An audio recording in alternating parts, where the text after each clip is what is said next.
हाय.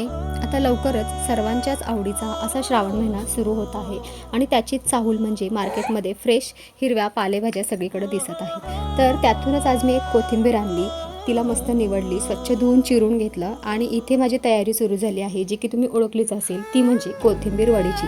त्यासाठी मी एक वाटण तयार करून घेतलं, त्याच्यामध्ये आलं, लसूण, मिरची आणि बडीशेप घालून त्याची पेस्ट तयार करून घेतलं.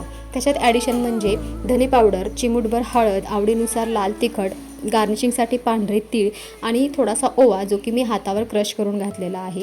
ओवा खाल्ल्यामुळे कोणताही पदार्थ पचायला हलका जातो, हे तर सर्वांना माहीतच आहे. त्यामुळे मी ह्याच्यामध्ये ओवा ॲड केलेला आहे. हे सर्व पदार्थ मी हातानेच मिक्स करून घेतले आहेत आणि ह्या स्टेपला मी आता इथे मीठ ॲड केलेलं आहे.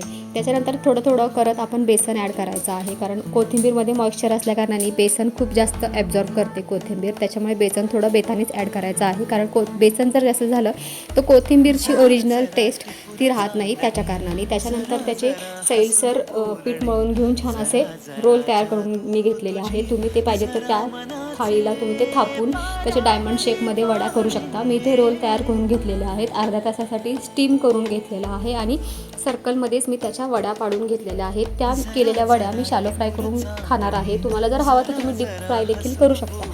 शॅलो फ्राय करणार असाल तर अजून एक सांगेन की त्याला जर मोहरीची फोडणी दिली आणि शॅलो फ्राय केलं तर त्याची एक छान अजून एक टेस्ट येते. तर तुम्ही ही माझी जी रेसिपी आहे ही एकदा नक्कीच ट्राय करा आणि तुम्हाला आजची ही रेसिपी आवडली असल्यास लाईक करा, शेअर करा आणि सबस्क्राईब करायला तर बिलकुल विसरू नका. यामध्ये सिक्रेट इन्ग्रेडियंट म्हणजे बडीशेप आहे, तर तुम्ही ही बडीशेप घालून रेसिपी नक्की ट्राय करा आणि मला कमेंट डाऊन करा की तुमची कोथिंबीरची वडी कशी बनली. बाय.